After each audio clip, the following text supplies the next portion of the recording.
Assalamualaikum warahmatullahi wabarakatuh. Salam dan bahagia. Bersama saya Haslinda dari SMA Negeri Tegal Sidrap, calon guru penggerak Angkatan 10 Kabupaten Sidenreng Rapang.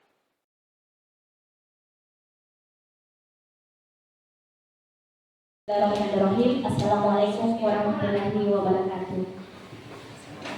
Yang terhormat Bapak Kepala UPT SMA Negeri Tegal Sidrap, yang diwakili oleh Bapak Wakasek, yang kami hormati Bapak Ibu tenaga pendidik dan tenaga pendidikan UPT SMA Negeri Tegal Sidrap. Puji dan syukur kita panjatkan kehadirat Allah Subhanahu wa taala atas limpahan rahmatnya lah sehingga kita bisa berkumpul di tempat ini. Ini merupakan pertemuan yang bentuk kesyukuran kita karena di tengah-tengah kita ada calon guru penggerak yang akan melakukan diseminasi tentang budaya positif.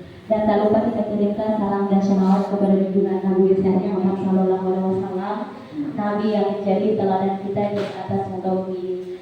Baiklah Bapak Ibu, untuk menghabiskan waktu, saya akan persilakan dulu kepada Bapak Kepala Sekolah untuk memberikan pengarahan kepada kita semua. Dengan hormat Bapak disilakan.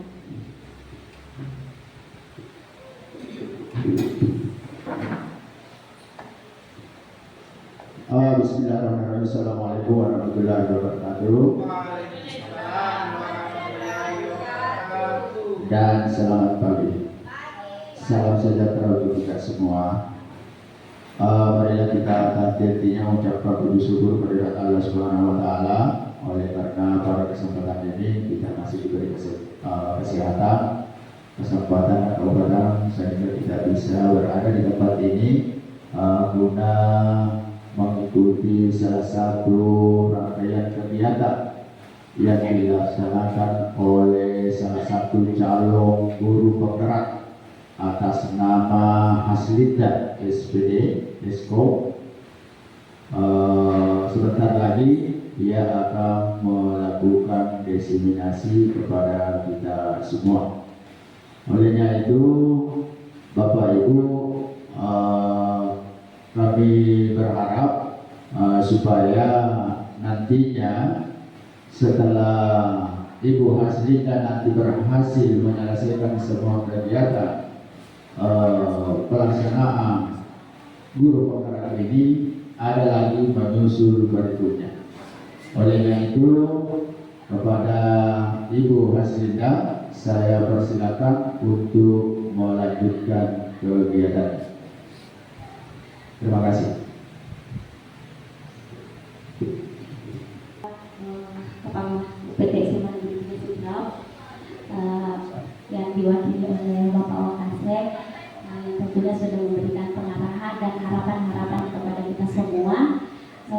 Baiklah Bapak Ibu, kita langsung saja mendengarkan diseminasi tentang budaya positif yang akan disampaikan oleh calon guru penggerak kita, Ibu Haslinda SPD Eskom. Harapan kami Bapak Ibu supaya bisa menyimak dengan seksama tentang sosialisasi yang akan disampaikan, karena ini dampaknya begitu luar biasa baik bagi peserta didik maupun bagi kita sebagai pendidik. Baiklah, saya langsung saja persilakan kepada Ibu. Terima kasih atas waktu yang diberikan. Baik. Assalamualaikum warahmatullahi wabarakatuh. Waalaikumsalam warahmatullahi wabarakatuh. Dan selamat pagi. Baik teman-teman sekalian, mengawali diseminasi ini saya ucapkan terima kasih banyak atas kesediaan teman-teman mengikuti kegiatan ini. Jadi untuk materi yang akan saya bawakan itu adalah budaya positif, yang saya yakin dan percaya di dalam pemaparan ini nanti akan banyak hal yang nantinya akan Bapak Ibu katakan bahwa itu tidak sesuai dan tidak seharusnya, dan bahkan berlawanan dengan yang ada saat ini.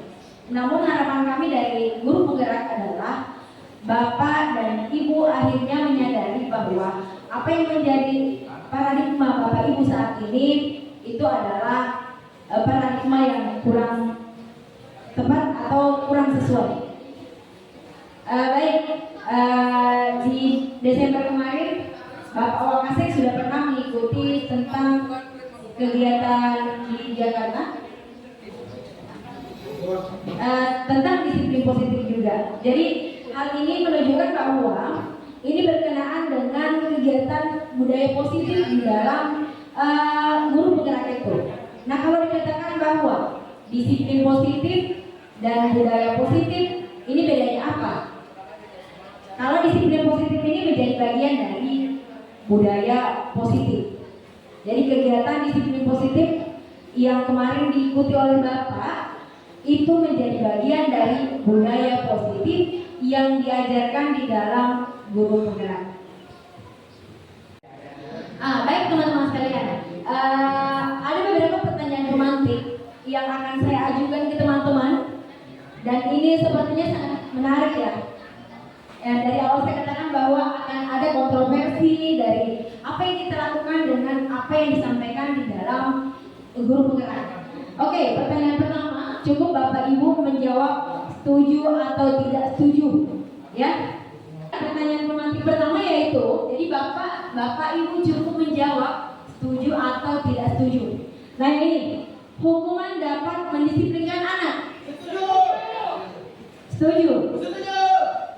Bagaimana Bapak? Setuju. Tidak setuju. Oke, ada yang setuju, ada yang tidak setuju. Baik, yang kedua, pemberian hukuman dengan hal positif seperti membaca atau membersihkan halaman sekolah dapat meningkatkan disiplin anak. Setuju atau tidak setuju? Setuju atau tidak setuju? Oke, semua setuju ya. Bapak sendiri? Setuju. Oke.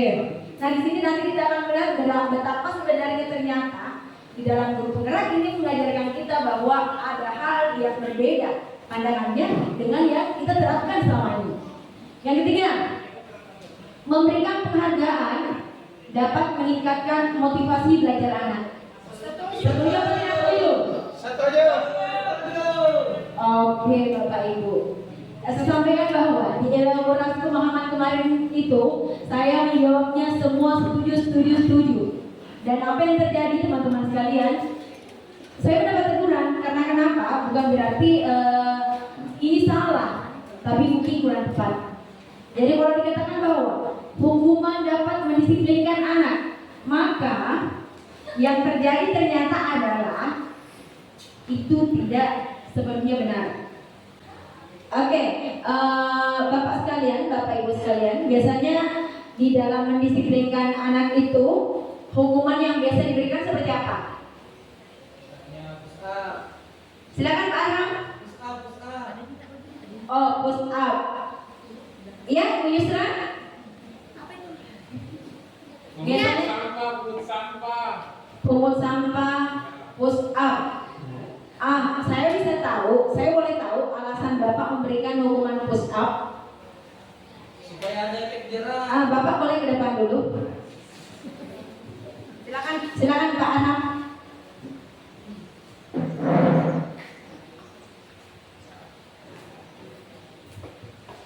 Jadi ini Pak Arham biasa memberikan hukuman dengan fisik ya Pak ya? Ya. Oke, alasannya? Ya, jadi alasan itu supaya ada efek jerah. Pertama, biasa ada sering anak terlambat, jadi biasa dikasih push up. Nah, untuk mendisiplinkan supaya ketika dia terlambat lagi, maka dia tahu konsekuensinya bahwa oh, ketika saya datang terlambat, maka saya disuruh push up. Jadi supaya ada efek jerahnya. Oh gitu. Terima kasih Pak. Oke, tadi Pak Arham sudah sampaikan bahwa itu menjadi sebuah konsekuensi dari keterlambatannya. Jadi mungkin saya luruskan dulu Pak, mungkin pandangan kita berbeda ya. Konsekuensi itu adalah hal yang bernilai positif, ya. Sementara hukuman itu konotasinya agak negatif. Kenapa? Karena tadi dikatakan bahwa memberikan hukuman push up Di mana push up ini sebenarnya itu memberikan hukuman fisik. Nah, perlu kita tahu bahwa apakah kita sudah pernah melihat semua, mengetahui semua bahwa anak tersebut tidak apa-apa ketika melakukan push up. Jangan sampai akan berdampak pada kesehatan anak-anak kita. Maka itulah alasan kenapa tidak dibolehkan, sebaiknya tidak melakukan hukuman, apalagi hukuman fisik. Ya. Jadi nanti Bapak Ibu kita akan belajar bagaimana seharusnya kita di dalam memberikan konsekuensi, dan konsekuensi itu tidak langsung diberikan kepada anak-anak kita. Harus ada yang disebut dulu dengan keyakinan sekolah, karena ini berlaku di dalam sekolah, dan keyakinan kelas apabila itu berlaku dalam lingkup kelas saja. Jadi seperti itu ya Bapak ya, Pak Arham. Jadi tindakan Bapak bukan salah, hanya kurang tepat saja. Baik teman-teman sekalian, mari kita mencoba dulu untuk paradigma perubahan dengan sebuah kegiatan, ya. Jadi Bapak Ibu di sini ada A dan B, itu kita ibaratkan Anda dan teman Anda, ya. Sobeklah cari kertas, Bapak boleh robek kertasnya. Tuliskan benda atau sesuatu yang sangat berharga untuk Anda. Jadi Bapak tulis di dalamnya apa yang berharga sekali di Bapak. Kalau misalnya yang paling berharga adalah apa gitu, tulis.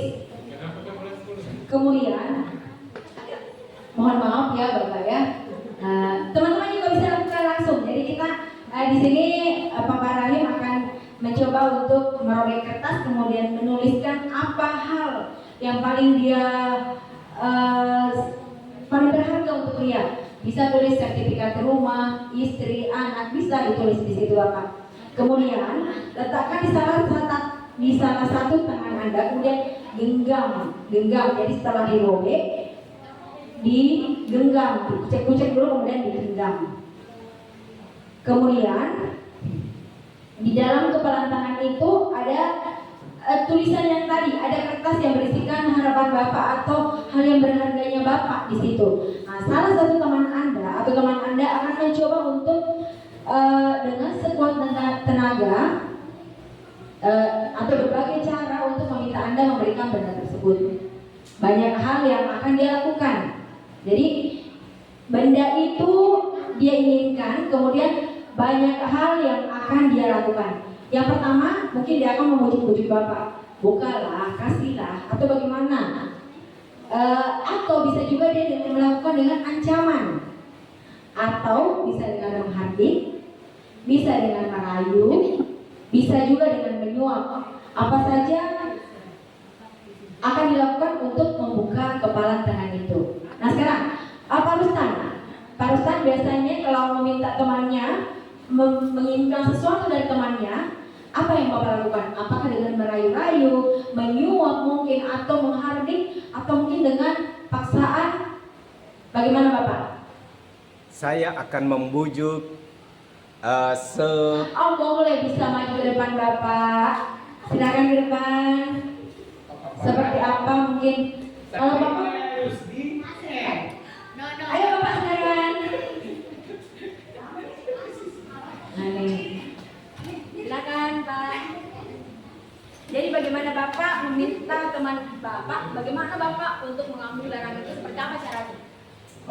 Kalau untuk saya lebih ke melakukan dengan bukan saya dengan melakukan dengan sopan santun. Saya tetap memegang sopan santunnya. Kita sebagai orang Indonesia untuk meminta itu, menuju misalnya dia bagaimana caranya supaya dia mau untuk memberikannya. Tapi kalau tidak mau, berarti itu adalah haknya dia untuk tidak memberikan, dan saya tidak boleh melakukan paksaan atau apapun itu. Terima kasih. Oke Bapak, jangan turun dulu. Jadi gini, tadi saya tertarik sekali dengan kalimat merayu sebagai orang Indonesia. Nah sekarang, ibaratkan ini kita dengan siswa, A dan B itu Bapak dan siswanya. Apakah Bapak sudah melakukan yang seperti itu? Merayu-rayu. Karena kalau dalam keseharian sepertinya saya tidak menemukan rayuan itu. Yang saya dapat adalah Bapak melakukan bagaimana? Untuk ke dalam keseharian itu, saya sudah berusaha menjalankan bagaimana sebaiknya saya. Maksudnya melakukan ya seperti saya lakukan tadi, merayu ini, tapi kalau memang tidak mau ya Dengan paksaan. ya dengan paksaan. Dengan suapan juga mungkin. Dengan suapan kayaknya tidak, tapi saya berusaha untuk memberikan bujuk rayuan sebaik mungkin lah, sesopan mungkin. Tapi kalau memang tidak di ini, ya, sedikit lebih. Terima kasih. Iya, terima kasih, boleh kembali ke tempat duduknya, Pak. Jadi ini adalah salah satu metode yang biasa kita lakukan untuk mengajar anak-anak kita. Jadi metode kepalan tangan ini itu ibaratkan kita bagaimana kita kemudian menghadapi anak-anak kita. Bagaimana cara kita untuk memberikan pengetahuan itu ke anak kita.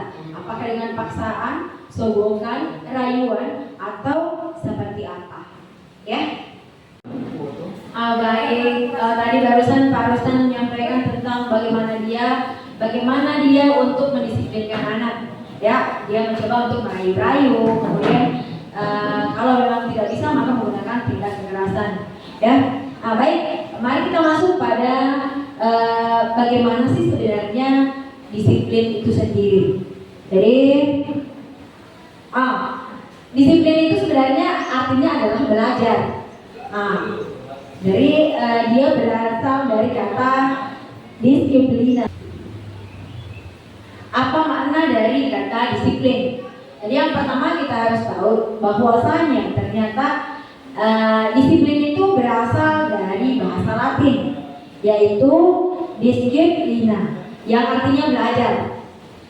Makna asal dari kata ini berkonotasi dengan disiplin diri dari murid-murid, yaitu Socrates dan Plato. Kemudian disiplin diri membuat orang menggali potensinya menuju sebuah tujuan apa yang dia hargai. Namun dalam budaya kita, makna kata disiplin kemudian berubah menjadi sesuatu yang dilakukan seseorang pada orang lain untuk mendapatkan kepatuhan. Jadi ketika kita meminta anak-anak kita teratur, itu sebenarnya terkesan sebuah paksaan meminta mereka untuk mengikuti perintah kita, datang tepat waktu, tapi itu kesannya adalah sebuah paksaan. Padahal sebenarnya kata disiplin asalnya itu berarti adalah sebuah makna pembelajaran atau belajar.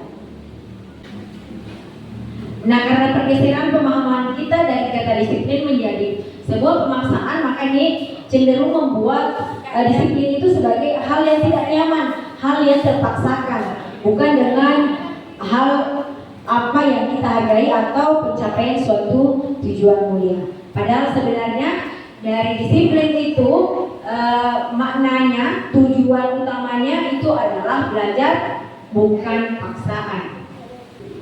Nilai-nilai kebajikan universal. Jadi nilai-nilai kebajikan adalah sifat-sifat positif manusia yang merupakan tujuan mulia yang ingin dicapai setiap individu. Nilai-nilai tersebut bersifat universal dan lintas bahasa, suku, bangsa, agama maupun latar belakang. Setiap perilaku atau perbuatan memiliki suatu tujuan. Ini disampaikan oleh Dr. William pada teori kontrol di tahun 1984. Nah sekarang, nilai-nilai kebajikan yang ingin dicapai oleh setiap anak Indonesia kita kenal dengan profil pelajar Pancasila. Nah inilah yang sekarang sedang gencar-gencarnya disosialisasikan oleh guru penggerak, dan kurikulum Merdeka kita menginisiasi profil pelajar Pancasila ini menjadi bagian terbesar di dalam pembelajarannya. Nah, apa-apa saja? Yang pertama adalah yang pertama beriman dan bertakwa, berkebinekaan global, bergotong royong, mandiri, kreatif, dan bernalar kritis.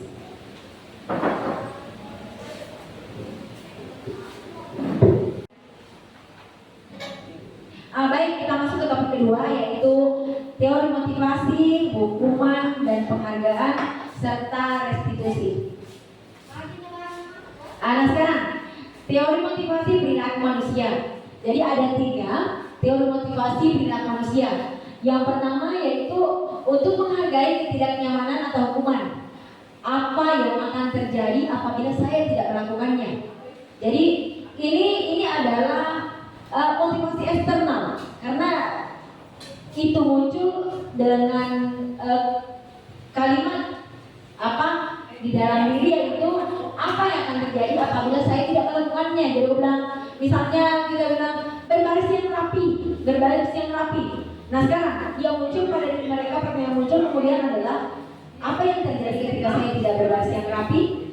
Maka jawabannya adalah guru akan marah. Maka ini adalah tercipta bukan karena motivasi dirinya, tetapi bukan dari dirinya, tetapi dari motivasi eksternal, yaitu tidak ingin kena marah. Ya. Yang kedua, untuk mendapatkan imbalan dari orang lain atau institusi. Apa yang akan saya dapatkan apabila saya melakukannya? Misalnya begini. Ketika saya tidak melakukannya, saya kasih contoh TPP. Hadir tepat waktu, hadir tepat lebih awal, dan pulang tepat waktu. Nah ini dikarenakan kenapa kita kemudian hadir tepat waktu dan pulang tepat waktu juga? Karena kenapa?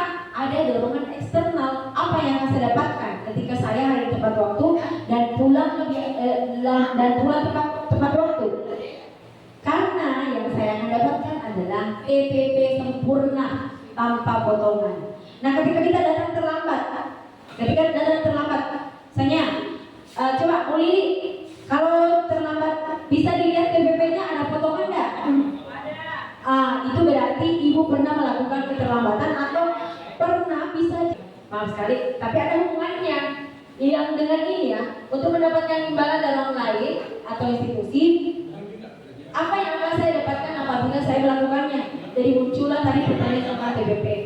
Jadi datang tepat waktu, pulang tepat waktu, akan mendapatkan TPP sempurna. Ya, begitu. Jadi kalau mengenai kekurangannya itu ibu sebenarnya kena pajak, tapi nanti kita coba kembali lihat pada aturan tentang TPP itu. Terus yang ketiga yaitu untuk menghargai diri sendiri. Motivasi dia melakukan sesuatu itu untuk menghargai diri sendiri. Saya akan menjadi orang yang seperti apa bila saya melakukannya. Misalnya seperti ini. Kalau saya datang ke sekolah tepat waktu, jadi ini sampelnya jangan ambil siswa ya, kita sendiri. Kalau saya datang ke sekolah tepat waktu, impact jadi saya apa? Itu kan menunjukkan bahwa saya disiplin. Entah itu dilihat atau tidak dilihat oleh pimpinan kita datang tepat waktu, maka itu sebuah kepuasan tersendiri bagi kita ketika bisa hadir di sekolah tepat waktu. Maka itu yang disebut dengan motivasi intrinsik, motivasi dari diri sendiri, bukan karena mau dilihat orang atau bukan karena mau dilihat pimpinan, ya. Dan inilah sebenarnya yang diharapkan di dalam guru penggerak. Bagaimana motivasi itu muncul dari diri sendiri, dari anak kita, bukan dari karena paksaan dari guru-guru atau karena diiming-imingi. Ya, nah, seperti itu Bapak Ibu. Sampai di sini ada yang ingin ditanyakan? Nah sekarang merdeka. Jadi sehubungan dengan kurikulum merdeka itu diadopsi dari apa yang disampaikan oleh Bapak Pendidikan kita Ki Hajar Dewantara. Jadi Ki Hajar Dewantara mengatakan bahwa merdeka itu artinya tidak hanya terlepas dari perintah, akan tetapi juga cakap untuk membuat pemerintah diri sendiri. Jadi tidak hanya terlepas dari perintah, tapi cakap untuk memerintah diri sendiri. Ya, seperti itu. Ini tentang pemahaman merdeka yang disampaikan oleh Bapak Pendidikan kita Ki Hajar Dewantara.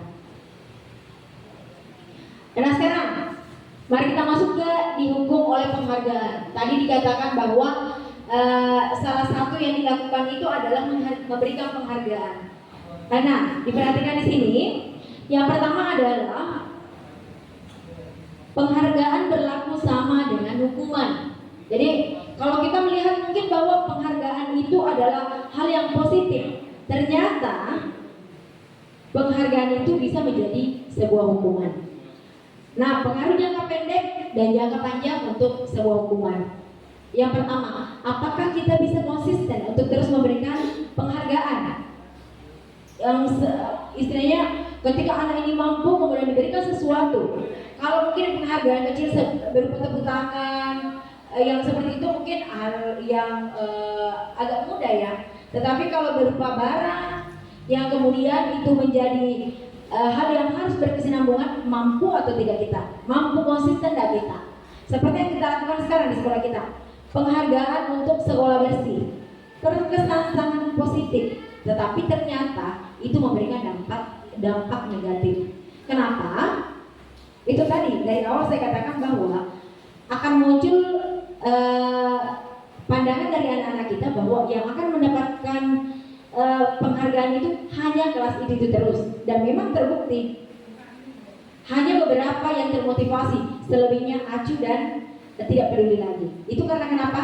Karena sebuah penghargaan saja untuk mendapatkan penghargaan berupa kipas angin. Bagaimana? Kalau Bapak, pandangan Pak Ilyas bagaimana?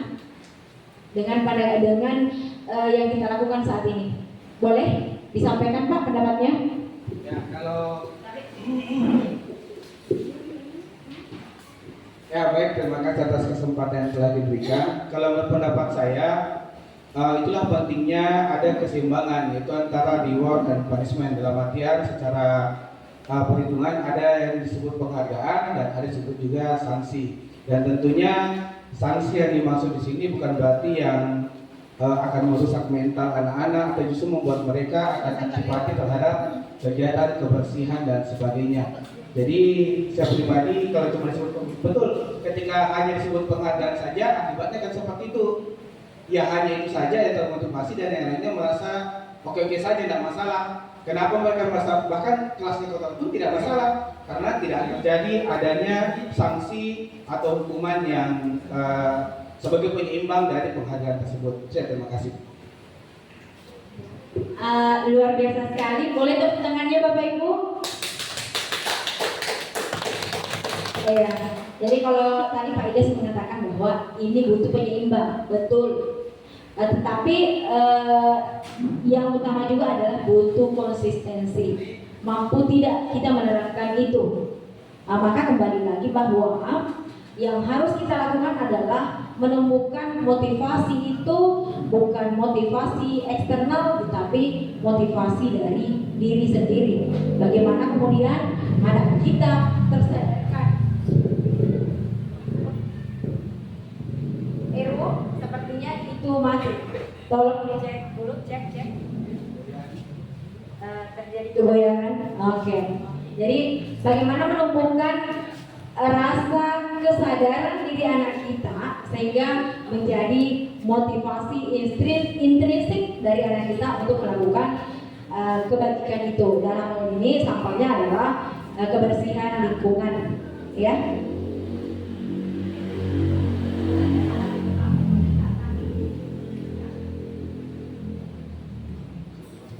Di sini ada satu mungkin yang saya terfokus di sini. Penghargaan merusak hubungan. Yang mana ini maksudnya? Pasti Bapak Ibu juga bertanya, yang mana maksudnya itu? Nah begini, ketika kemudian penghargaan itu dilakukan, maka akan muncul rasa iri. Itu akan memunculkan rasa iri kepada anak kita yang ketika yang mendapatkan penghargaan itu adalah itu terus, yang mampu, yang termotivasi hanya itu terus, maka itu terus yang akan mendapatkan penghargaan. Maka akan muncul satu pemikiran dari anak kita bahwa itu memang yang disayang. Biasanya seperti itu yang disayang. Misalnya kasih satu sampel ya, padahal sebenarnya ini itu tidak, kita istilahnya meskipun itu adalah penilaiannya objektif, tetapi anak kita kan merasa akan muncul rasa itu bahwa ada perbedaan, ada yang mungkin pemahamannya sedikit saja kemudian merasakan bahwa memang itu jangan sayang bapak, itu jangan sayang ibu. Apapun yang kita pendapat tetap itu. Apalagi kalau ketika anak itu pukul sendiri di dalam kelas. Anak itu yang kemudian selalunya dia. Maka dari inilah muncul bahwa penghargaan merusak hubungan. Hubungannya apa yang dirusak? Hubungan siapa yang dirusak? Hubungan antara mereka. Yang kemudian merasa bahwa ini yang paling ter. Jadi yang tidak pernah dapat penghargaan ini akan mengambil diri. Saya kasihan tidak. Nah, seperti ini. Ya, seperti itu kira-kira Bapak Ibu. Selanjutnya, penghargaan menurunkan kualitas. Penghargaan menurunkan kualitas di sini maksudnya adalah yang tadi itu, ketika yang termotivasi itu terus yang kemudian menambah kualitas dirinya hanya yang selalu mendapatkan penghargaan ini. Jadi yang tidak mendapatkan penghargaan kemudian menganggap bahwa begitu saja. Jadi hanya satu yang kualitasnya bertambah, kemudian yang lain itu begitu saja. Nah itu. Nah, terus yang kedua, penghargaan mematikan kreativitas. Masih dengan statement yang sama. Yang berkreasi itu hanya mereka yang mendapatkan penghargaan. Sementara yang tidak mendapatkan penghargaan monoton dengan ketidaktahuannya atau kecuekannya. Ya. Terus yang terakhir, penghargaan mengurangi motivasi intrinsik. Ini. Jadi di dalam anak-anak akan acuh, tidak peduli, biarlah seperti itu saja. Dan saya pun membuktikan di dalam kelas saya yang kemudian saya minta bersihkan kelas tanah, tetap dibuka kita buat begini saja, begitu. Ya, saya kira demikian Bapak Ibu mengenai dihukum oleh penghargaan. Ya, ada yang ingin ditanyakan?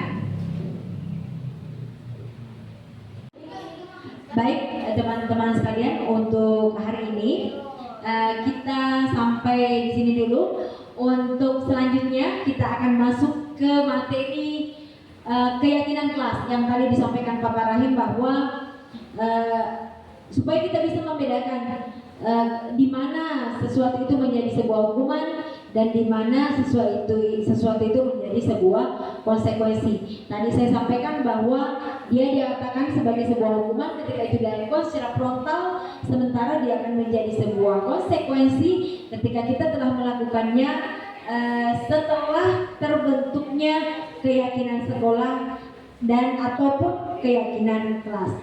Saya kira untuk hari ini cukup sekian. Terima kasih telah membersamai dalam kegiatan ini. Untuk selanjutnya materi keyakinan kelas akan saya sampaikan di pertemuan kita selanjutnya. Terima kasih. Assalamualaikum warahmatullahi wabarakatuh.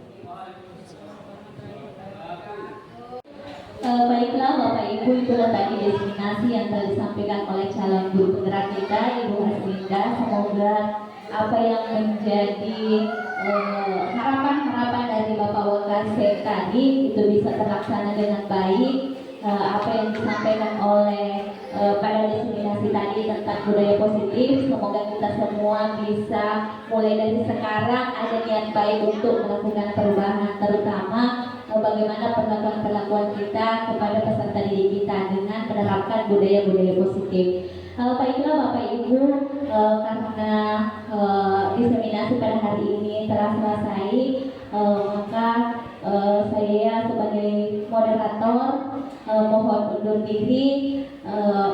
Mohon maaf atas segala kekurangan. Saya akhiri dengan ucapan Assalamualaikum warahmatullahi wabarakatuh. Waalaikumsalam warahmatullahi wabarakatuh.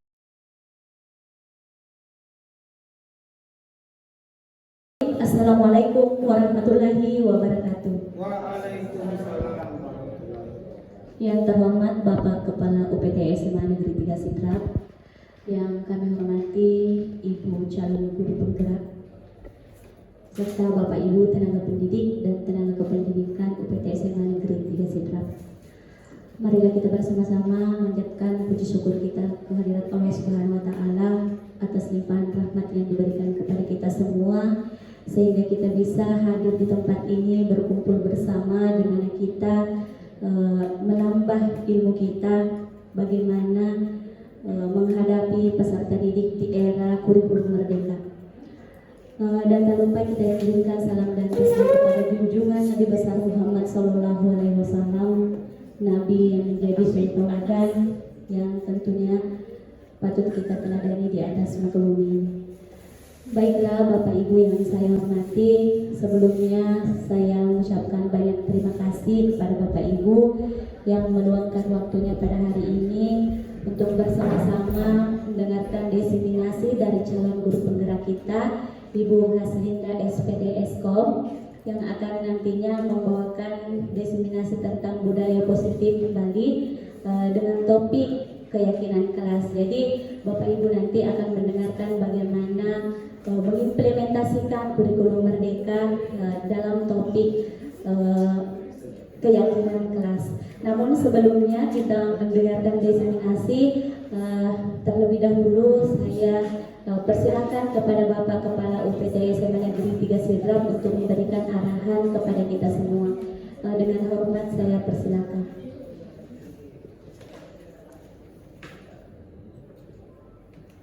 Bismillahirrahmanirrahim. Assalamualaikum warahmatullahi wabarakatuh. Yang saya hormati Ibu Haslinda, calon guru penggerak kita, Ibu Moderator pembawa acara, para Bapak Ibu guru yang sempat hadir. Alhamdulillah, wassallallahu wassalatu wassalamu ala Rasulillah Sayyidina Muhammadin wa ala alihi washabihi wa wala. Amma ba'd. Puji syukur mari kita senantiasa panjatkan kehadirat Allah Subhanahu wa taala. Oleh karena hari ini kita bisa hadir di tempat ini dalam rangka mengikuti kegiatan yang dilakukan oleh calon guru penggerak kita, yaitu diseminasi, ya, sebagai salah satu syarat untuk menjadi guru penggerak. Mudah-mudahan Ibu Haslinda ini lulus ya dengan baik. Selawat dan salam kita kirimkan kepada Nabiullah Nabi besar Muhammad sallallahu alaihi wasallam. Bapak Ibu yang saya hormati, berbicara tentang guru penggerak, ya tentu sudah tidak asing lagi bagi kita. Kita sekarang memasuki namanya kurikulum merdeka. Ya. Saya pelajari betul kurikulum merdeka, apakah melalui internet, melalui web dan PPM, ternyata sangat bagus. Bapak Ibu, nah sebagai guru ya, untuk menjadi yang lebih baik, alangkah bagusnya kalau kita sering buka materi-materi melalui PPM. Di situ semua ada metode-metode, teknik-teknik mengajar, yang bagaimana mengatasi anak yang sering bolos, yang terlambat, yang cuek.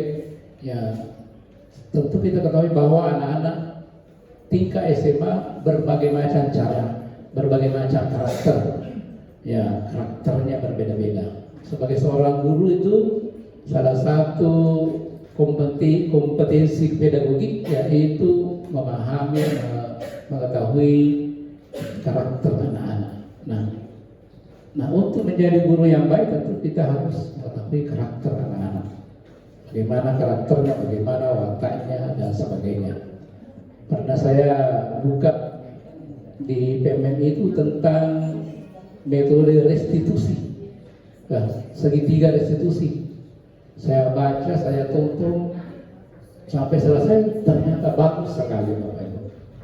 Salah satu contoh misalnya kalau anak-anak terlambat, bagaimana menanganinya, ya di situ ada memang teknik bagaimana anak-anak supaya merasa selalu ingin ke sekolah, tidak langsung dijudge bahwa memang kamu begini dan sebagainya, tetapi ada hal-hal yang lain, ada metode-metode lain supaya anak-anak kangen ke sekolah. Seperti apa yang disampaikan materinya ini Ibu ya kemarin tentang budaya positif ya.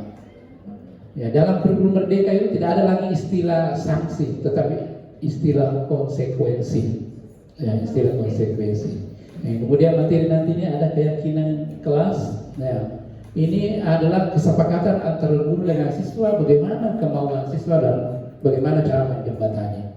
Kita guru itu Bapak Ibu sebagai pelayan. Ya, memang cita-cita apa tujuan kita memang sebagai guru memang harus begitu, karena sudah menandatangani kontrak untuk menjadi guru ya tugas kita begitu ya, bagaimana melayani masyarakat ya, bagaimana melayani siswa ya. Ada pepatah orang tua dulu bilang ada tiga mamicu ke pendeta, maksudnya jangan ada yang tempatnya bekerja untuk mencari kesalahan, tetapi kita harus mendorong, mencari bagaimana supaya sekolah kita lebih bagus lagi, bagaimana kita belajar lagi lebih bagus, bagaimana kita mengajar lagi lebih bagus. Saya kira salah satu apa yang dilakukan oleh Bu Asrinda ini contoh yang baik. Saya mengharapkan Bapak Ibu yang masih muda, ayo kita bergerak, silahkan menjadi guru penggerak ya, karena memang guru penggerak banyak memang metode-metode ya dan lain sebagainya, banyak cara di situ. Apalagi kalau kita masuk di PBM itu semua materi-materi tentang pedagogi, tentang kompetensi sosial dan sebagainya semua ada di situ, lengkap di situ Bapak Ibu. Saya kira demikian penyampaian saya, mudah-mudahan bermanfaat bagi semua dan kami selalu mendoakan Ibu Asrinda ya supaya lulus dengan baik dan menjadi contoh ya bagi kita semua bagaimana mengajar ya dengan baik. Sekian, terima kasih. Assalamualaikum warahmatullahi wabarakatuh. Kami mengucapkan banyak terima kasih kepada Bapak Kepala UPT SMA Negeri 3 Sidrap yang telah memberikan pengarahan yang begitu luar biasa kepada kita semua. Semoga arahan-arahan beliau nambah motivasi kita semua untuk menjadi agen perubahan di sekolah kita ini. Baiklah Bapak Ibu, kita langsung saja mendengarkan diseminasi yang akan dibawakan oleh calon guru penggerak kita angkatan 10 Kabupaten Sidrap tentang keyakinan kelas. Kepada beliau disilakan dengan hormat.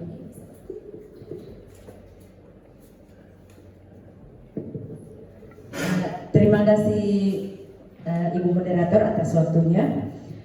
Sebelumnya saya ucapkan terima kasih banyak kepada teman-teman yang sudah meluangkan waktunya untuk mengikuti kegiatan diseminasi ini. Assalamualaikum warahmatullahi wabarakatuh.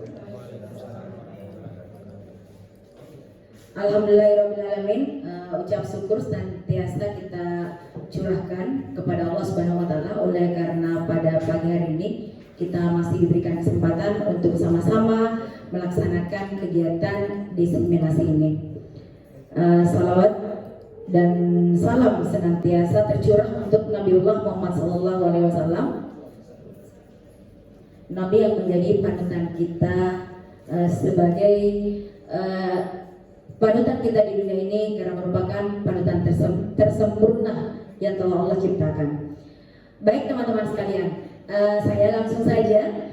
Kemarin di diseminasi pertama kita sudah mengetahui perbedaan antara yang masuk dalam kategori hukuman dan yang masuk dalam kategori konsekuensi. Saya kemarin Pak Arham sampaikan bahwa kalau menurut Pak Arham ternyata adalah menghukum anak-anak lari, memberikan anak-anak sanksi dari keliling lapangan itu adalah hal yang wajar.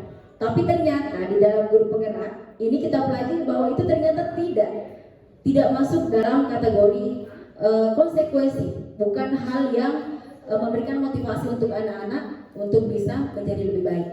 Demikian juga dengan pemberian hadiah.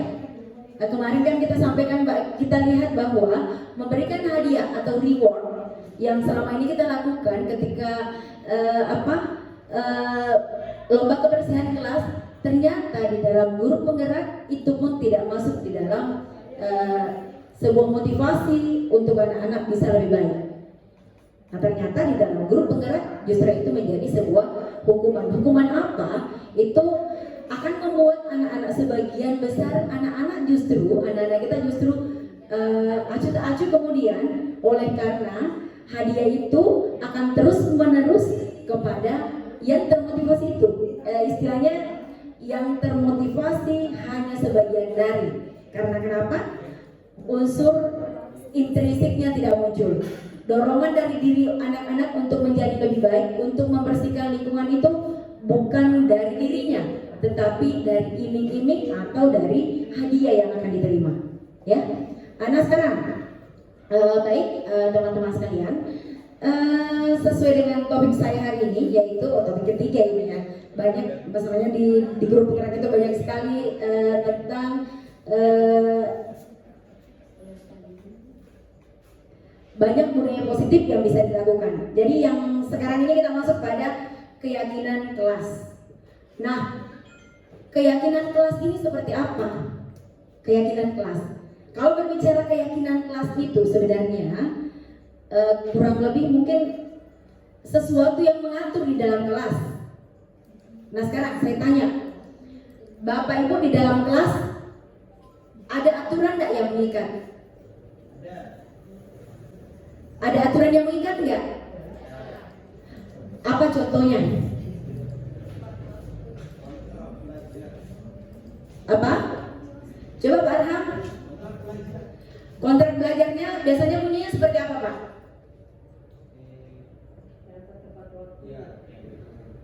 Datang tepat waktu, apalagi? Keluar tepat waktu, apalagi? Mengerjakan tugas, apalagi? Tidak boleh makan di dalam kelas, apalagi? Menjaga kebersihan kelas. Mendengarkan aturan atau kontrak belajar yang Ibu Bapak sampaikan, sebenarnya ini sudah merujuk ke keyakinan kelas. Iya, ini sudah merujuk ke keyakinan kelas. Hanya saja biasanya yang biasa kita dengarkan itu semisal seperti ini. Tadi saya dengar Ibu Haja Roslinda menyampaikan apa tadi? Dilarang makan dan minum di dalam kelas. Nah sekarang di keyakinan kelas ini kita diminta untuk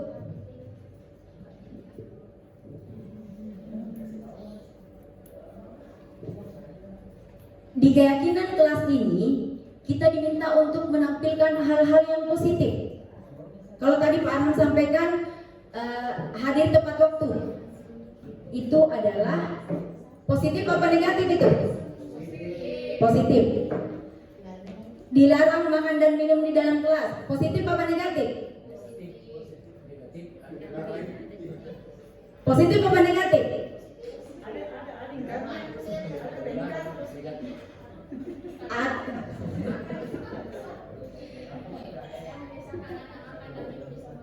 Iya, Ibu Rati?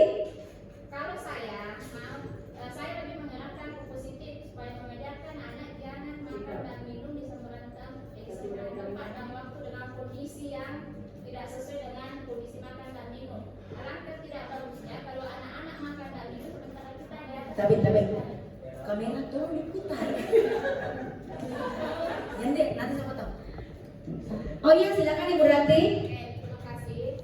Kalau menurut saya makan dan minum itu di dalam kelas, artinya komitmen tidak makan dan minum itu di dalam kelas lebih cenderung ke membiasakan anak-anak berperilaku positif. Supaya makan dan minum kan itu ada waktunya.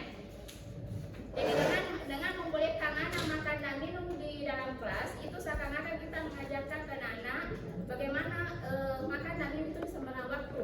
Dan coba kita bayangkan bagaimana kalau sementara kita menjelaskan di atas, anak-anak makan dan minum di dalam kelas. Coba. Oh iya. Ya.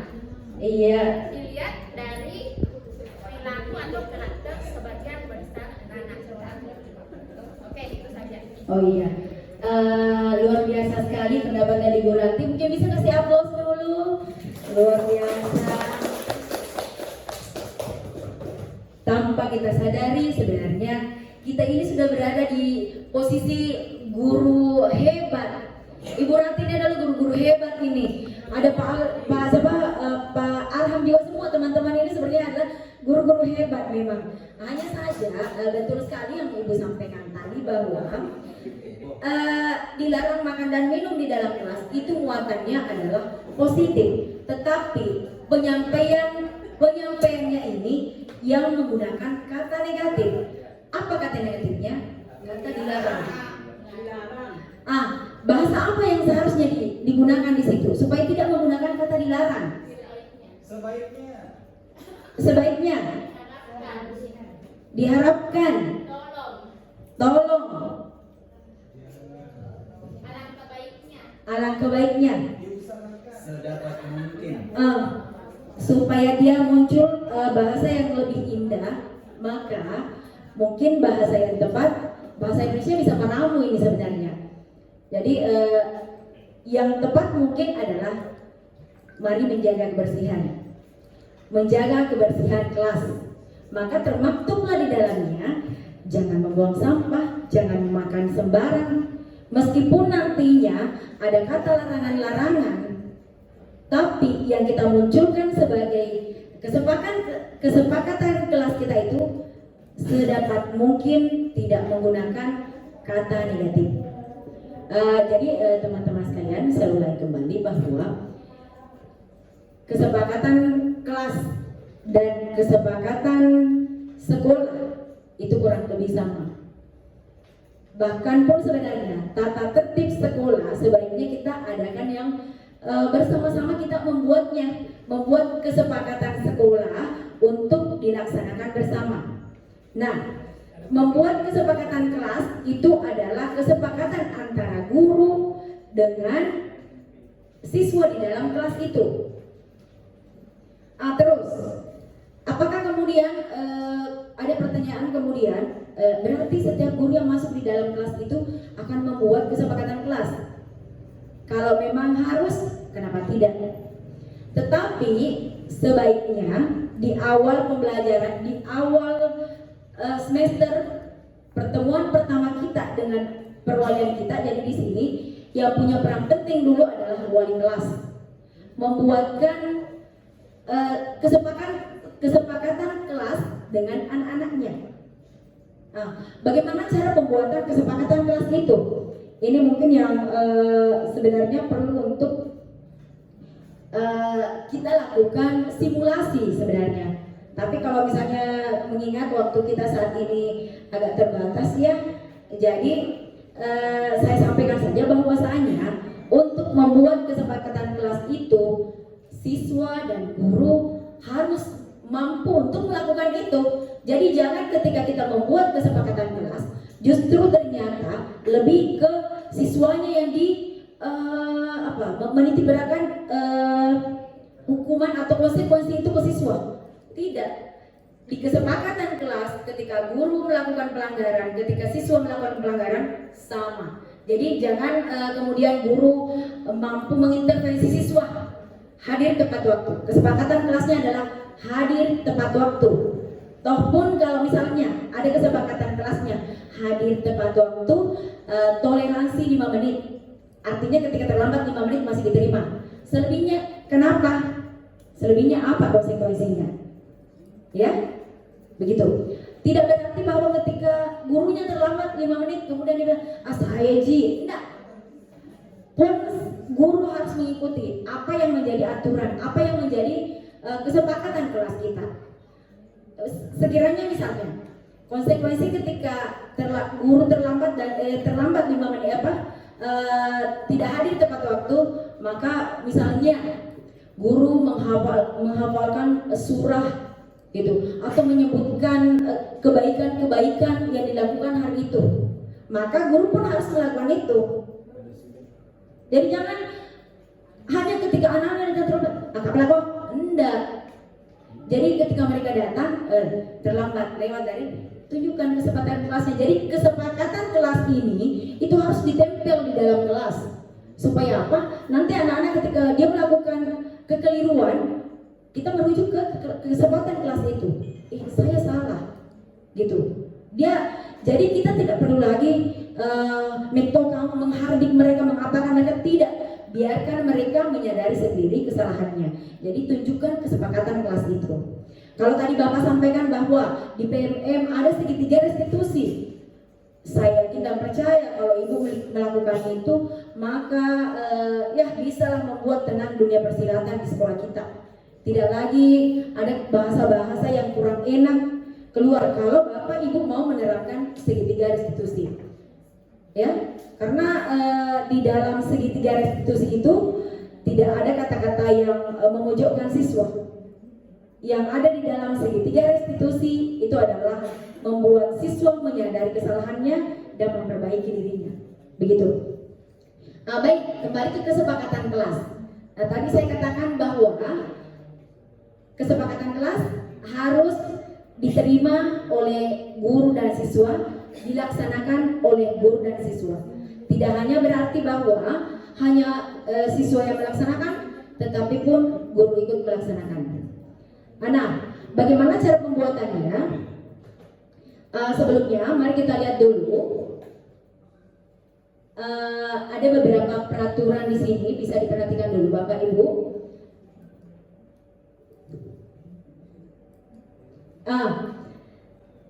Ini maunya kita selalu kembalikan buku ke tempatnya, ya. Kita maunya pokoknya selesai ini tidak ada buku yang terbengkalai. Artinya buku ini selalu rapi di dalam kelas. Di dalam kelas tidak ada buku-buku yang terbengkalai. Maka ini dalam keyakinan kelasnya itu menggunakan kata tanggung jawab. Tanggung jawab ini maksudnya bertanggung jawab dengan apa yang telah kita lakukan. Nah, bertanggung jawab ini sudah mencakup banyak. Apa saja yang dicakupi? Termasuk ini tentang barang-barang di dalam kelas, itu tanggung jawab juga. Tentang buku-buku perpustakaan yang mereka pinjam, itu juga tentang tanggung jawab. Terus ini yang tadi dilarang mengganggu orang lain. Ini masuk dalam apa ini? Dilarang mengganggu orang lain. Ini kan bahasanya ini memunculkan kalimat yang negatif, muncul dilarang. Di guru penggerak, di keyakinan kelas sedapat mungkin tidak menggunakan kata dilarang. Maka itu tidak berarti dilarang mengganggu orang lain. Itu masuk dalam kebajikan apa itu? Oke, kita lihat menghormati orang lain. Bisa juga kita menggunakan saling menghargai. Jadi di dalam kesepakatan kelas itu akan ada tanggung jawab. Silahkan dijabarkan tanggung jawab itu apa saja. Terus menghormati orang lain seperti apa itu. Jadi tidak ada lagi memanggil anak-anak lejatapa, lejemuta, icambolo, tak boleh. Begitu. Ada jadi meskipun itu hanya sebuah guyonan, ketika Bapak Ibu memanggil, bahkan rekan-rekannya memanggil kita mantap, dicambolo, jangan, boleh. Terus misalnya kalau panggil saya, jangan memanggil saya dengan identik saya yang agak gelap ini, tapi panggillah saya dengan nama Ibu Haslinda. Jadi mari kita hilangkan budaya kita. Mungkin kita menganggap itu hal biasa ketika saya pun melakukannya. Jadi ketika saya masuk di dalam grup bergerak, itu saya merasa tertampar-tampar karena kenapa? Ketika disebutkan satu-satu, oh ini saya banget ini. Ya tuh dasarnya nih, saya Tommy kedai-kedai, saya Tommy. Jadi itulah yang saya bilang, kembali ke kesadaran diri kita. Oke, kita lanjut ke keyakinan kelas. Hadir di kelas 15 menit sebelum pembelajaran. Ini berarti masuk di disiplin. Coba kita lihat. Menghormati orang lain dan berkomitmen. Jadi kalau ini menjadi bisa disiplin waktu ya. Bisa. Jadi untuk keyakinan kelas tinggal kita jabarkan ya. Jadi menghormati orang lain artinya ketika kita sudah berjanji kemudian kita melaksanakannya. Dan itu sebuah komitmen. Jadi seperti misalnya sudah dijanji anaknya orang, insya Allah saya akan menikahimu, maka itu harus kita lakukan. Jadi jangan ada yang merasa. Jadi jangan lagi kemudian buat janji-janji palsu, ya.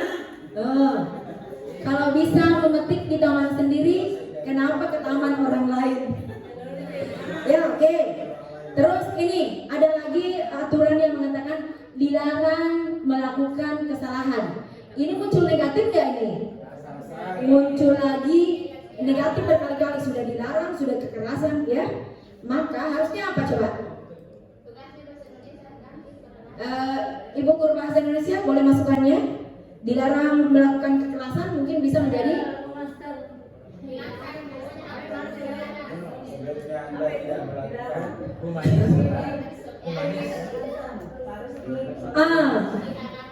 kalau kekerasan itu berarti kita mau ke keselamatan bersama. Jadi keselamatan dan menghormati orang lain. Silakan Bapak Ibu boleh menjabarkannya, boleh juga mengambil nilai kebajikan yang lain di sini. Silahkan ditentukan. Namun pun untuk penjabaran apa-apa saja yang masuk di situ, Bapak bisa sampaikan di dalam kelas. Meskipun di dalam kesepakatan kelas nanti ini yang ditampilkan itu hanya yang seperti ini, tidak perlu menampilkan tidak boleh.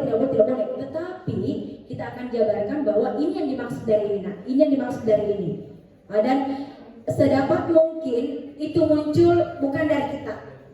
Jadi keyakinan kelas, jangan ibu bapak yang kemudian mengarahkan begini, tidak ada intervensi.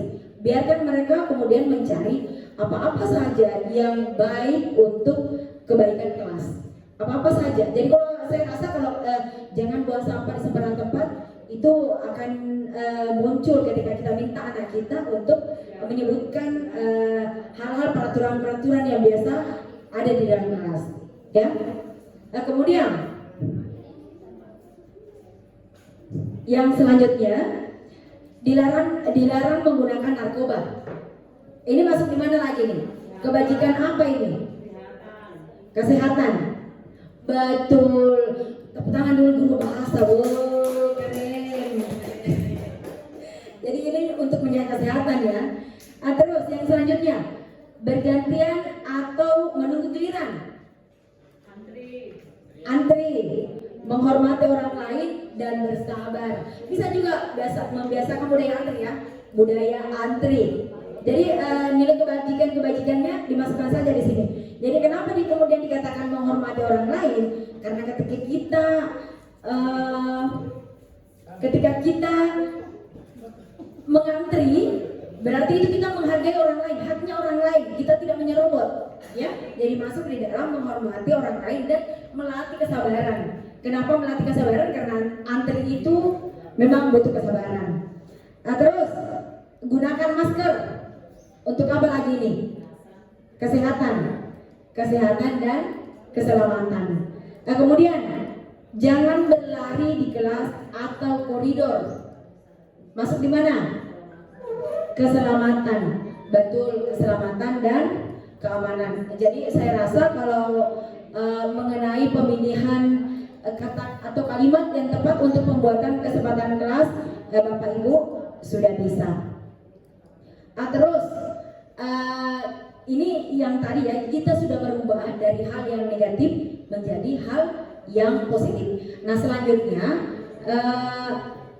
kita kemudian mencarikan nilai-nilai kebajikan di dalamnya. Yang tadi Bapak Ibu sebutkan itu sudah masuk dalam pencarian nilai kebajikan. Apa yang terjadi ketika kita selalu kembalikan buku di tempat, itu masuk dalam kebajikan tanggung jawab, ya. Saya rasa untuk ini Bapak Ibu sudah jelas. Untuk selanjutnya kita akan simulasikan. Kalau saya sebenarnya harusnya mensimulasikan bagaimana cara pembuatan keyakinan kelas itu. Tapi sampai di sini, tapi Bapak Ibu ada yang ingin ditanyakan? Mengingat saya haus juga ini.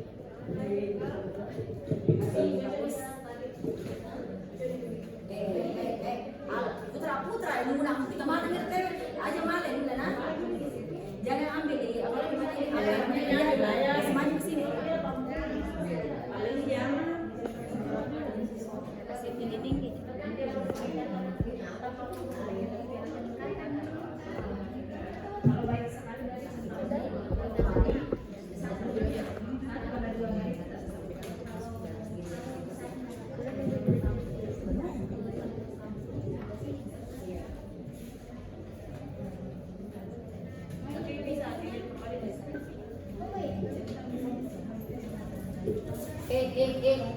Kita cukup bisa nggak?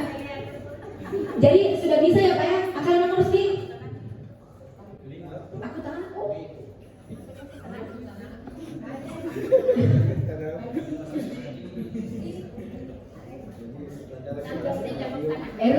Akal limamu. Salah. Silakan Pak Rustan. Silakan Pak Rustan.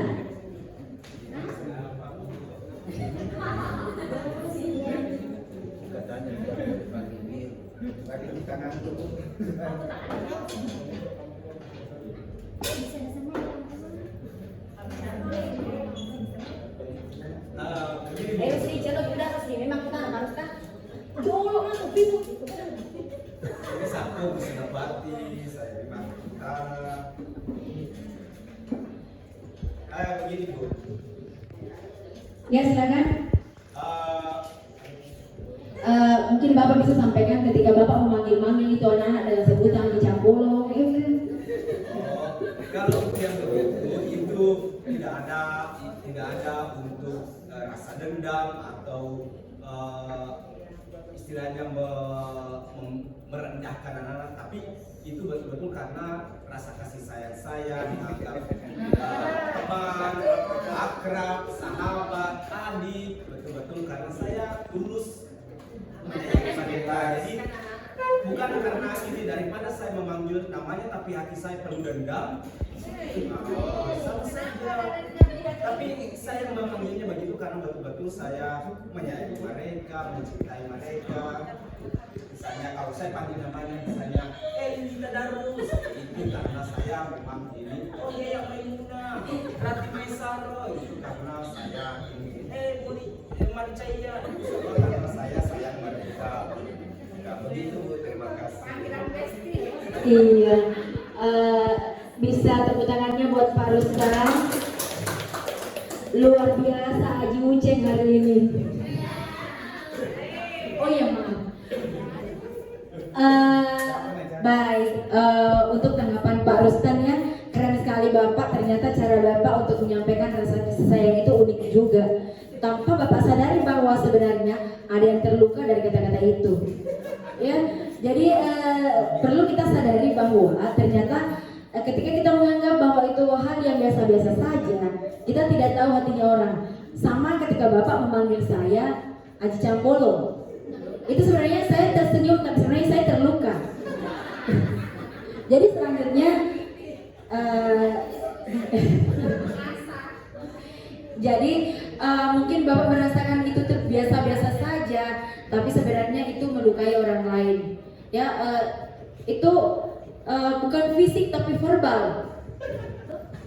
Iya, itu bukan fisik, melau temak darah, nasang yogie. Jadi tidak terlihat bahwa dia berdarah-darah, tapi sebenarnya di dalam hatinya itu merasakan luka yang terlalu dalam.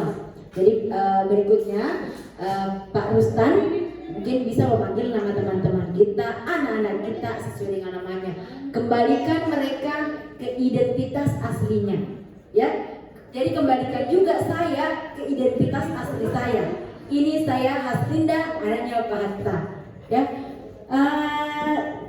ada yang ingin ditanyakan Bapak Ibu?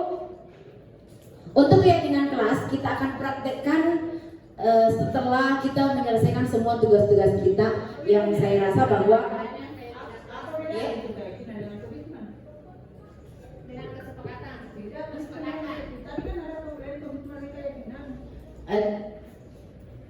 harus ada juga itu keyakinannya, harus ada komitmennya, harus ada kesepakatan. Itu yang saya pertanyakan, apa bedanya antara komitmen dengan keyakinan ya dalam kelas antara kita dengan siswa? Oke. Keyakinan adalah sesuatu yang menjadi komitmen kita. Itulah yang akan kita lakukan. Jadi kita dari keyakinan ini kemudian kita berkomitmen untuk mengikutinya, melaksanakannya. Iya. Jadi keyakinan-keyakinan yang sudah kita kesepakati kemudian ditanamkan di dalam hati, berkomitmen untuk melaksanakannya. Karena kalau kita tidak berkomitmen untuk melaksanakannya, berarti kita tidak sepakat. Komitmen muncul karena kita sepakat, dan kesepakatan muncul melahirkan yang disebut dengan keyakinan kelas yang akan kita laksanakan bersama. Jadi saya ulangi, keyakinan kelas tidak hanya berlaku kepada siswa, tapi kepada guru. Merdekanya siswa, merdekanya guru juga. Jadi jangan kemudian kita beranggapan bahwa keyakinan kelas hanya untuk anak-anak kita, tidak, tetapi untuk kita juga. Jadi jangan berani menuliskan di situ keyakinan kelas tepat waktu. Kemudian kita sebagai guru kemudian tidak tepat waktu, dan jangan merasa bersedih ketika anak kita menegur kita, Bu, kita menyalahi komitmen keyakinan kelas kita. Karena itu tidak berarti bahwa anak kita tidak menghormati kita, tetapi mengingatkan kita tentang apa yang sudah kita sepakati bersama. Ya, saya kira untuk Bapak Ibu simulasi keyakinan kelas ini, pembuatan keyakinan kelas ini akan kita praktekkan setelah tugas-tugas kita ini semua selesai. Atau sudah mau praktek sekarang? Jangan. Belum. Misalnya kan keyakinan dan komitmen itu adalah dengan siswa kan? Iya. Nah kalau siswa melanggar, berarti dengan santainya seorang guru bisa memberikan sanksi kepada siswa. Nah sekarang tunggu dulu ya. Ya. Sekarang kalau guru melanggar, kalau guru tidak melaksanakan keyakinan yang sudah disepakati, Boleh disebut Pak. kalau guru tidak melaksanakan kesepakatan atau komitmen yang sudah disepakati, nah bagaimanakah reaksi siswa ini terhadap guru tersebut? Apakah siswa tersebut bisa memberikan begitulah kepada gurunya, atau bagaimana? Secara kita tahu bahwa siswa biasa kan segan dengan gurunya. Nah, apakah ini bisa dilawan, rasa itu bisa dilawan oleh siswa untuk memberikan sesuatu kepada gurunya supaya guru ini bisa melaksanakan keyakinannya sendiri? Iya. Pertanyaan sangat bagus. Tepuk tangan dulu, karena saya tahu semua akan bertanya begitu. Nanti saya dihakimi oleh siswa. Maka kembali ke kesadaran gurunya. Jadi kalau tadi dikatakan berarti kemudian siswa kan boleh menghakimi guru. Tidak juga seperti itu. Ketika siswa menghakimi guru, maka dia juga melanggar keyakinan kelas, yaitu tidak menghargai, tidak menghormati. Berarti ada cara yang dilakukan siswa untuk menyampaikan itu. Entah dia menunjuk. Saya rasa kita sebagai guru itu jangan malu untuk menyampaikan maaf. Konsekuensinya adalah kita yang harus meminta maaf ketika kita melakukan kesalahan. Jangan gengsi untuk mengatakan itu. Mohon maaf nak, ibu datang terlambat karena ibu tadi bak motornya kempes di jalan, kayak begitu. Ada macet di jalan. Itu sebuah cara untuk menyampaikan alasan ke anak kita. Tapi jangan juga kita negara ada usaha, tidak. Sampaikan dengan bahasa yang santun ke anak kita, alasan kita. Tapi saya rasa juga ketika itu berulang-ulang, terlambat dan terlambat terus, maka kita diintervensi oleh anak-anak. Pasti anak-anak kita menjudge kita, memantong begitu. Jadi sedapat mungkin kita bisa menjadi panutan anak kita. Pernah di pertemuan sebelumnya Bapak memutarkan video ke kita, Bapak Kepsek memutarkan video ke kita. Itu intinya adalah jadilah guru yang menuntun, bukan guru yang terlalu banyak menuntut. Jadilah guru yang bisa ditiru jangan guru yang kemudian memberikan contoh yang buruk untuk anak-anak kita. Masih ada pertanyaan Bapak Ibu?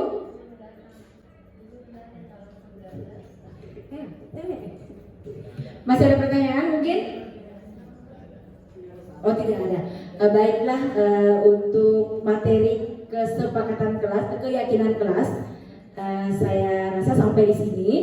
Untuk selanjutnya simulasi akan kita laksanakan setelah kegiatan-kegiatan sekolah kita sudah berkurang. Ya, terima kasih atas perhatiannya. Assalamualaikum warahmatullahi wabarakatuh.